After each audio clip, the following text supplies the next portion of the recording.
Welcome to day 8 of the 21-day Career Pivot series here on the Prescription for Career Success podcast. I'm Dr. Christy Taylor. Thanks for being here. Today's topic might challenge you a bit, but it's one that so many federal professionals need to hear, especially if you're trying to break into the private sector. Let's get into it. Private employers don't care about your government experience. At least, not until you show them why they should. That might sound harsh, especially when you've built an entire career serving your community, managing complex programs, and navigating high-level responsibilities in the federal space. But here's the reality.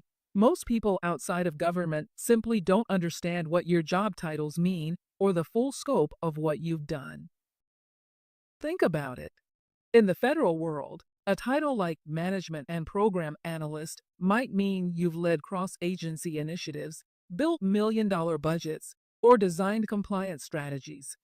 But to a private sector hiring manager, it's vague, it's unfamiliar. It doesn't speak to their pain points yet. That's why it's not enough to list your experience. You have to translate it. You have to bridge the gap between what you've done and what hiring managers in the private sector are looking for. And no, this doesn't mean watering down your federal background. It means reframing it in a way that highlights your value, your impact, and your transferable skills. One of the biggest mistakes federal professionals make is focusing too much on job duties and technical responsibilities.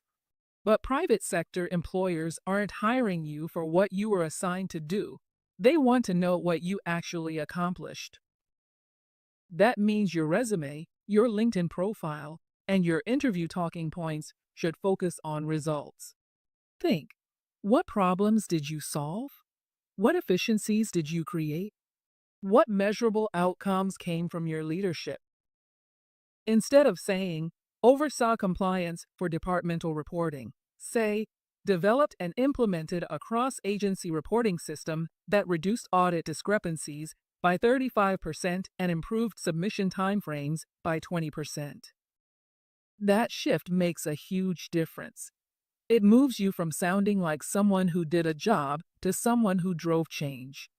And that's the type of talent the private sector is actively looking for.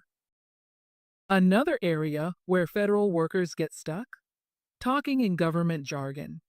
Words like interagency coordination, GS-level oversight, or federal directives don't always translate. If the average hiring manager has to guess what you're talking about, you've lost them. Instead, speak the language of your target industry. Read through job descriptions, LinkedIn posts, company blogs. See how people in that space describe collaboration, leadership, and innovation. Then, adapt your language to align with those expectations. For example, if the role emphasizes cross-functional teamwork, highlight how you worked with diverse departments to execute a shared initiative. If they value agile environments, point to how you led teams through rapid process changes or implemented solutions under tight deadlines. And this doesn't stop at your resume. You need to be able to talk about your government experience in interviews in a way that resonates. Focus less on your title and more on your story, who you helped, what you improved, and how you added value. A helpful exercise: ask yourself, if this wasn't a government job, how would I explain what I did? Strip it down to the essentials. You led people.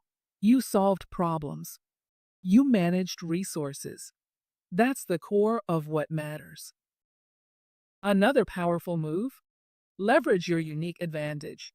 Federal employees often bring strengths that private sector professionals admire, like a deep understanding of systems, regulatory thinking, policy interpretation, and a mission-driven mindset. Those qualities are assets. You just need to present them in a way that feels relevant, not rigid. And remember, just because someone doesn't get your experience right away doesn't mean it's not valuable. It just means you have to help them connect the dots. That's your job in a resume, in an interview, and even in networking conversations. To recap, no one will understand the value of your federal experience unless you show them. Stop relying on job titles to tell your story. Focus on outcomes. Use clear, results-driven language. Tailor your message to the industry you're trying to enter.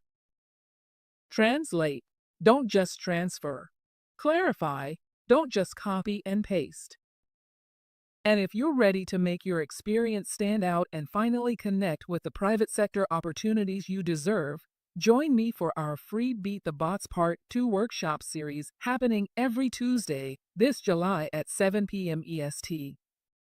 This time, we're diving into reading job descriptions like a pro, a 45-minute session where we'll show you exactly how to decode job postings and uncover hidden requirements.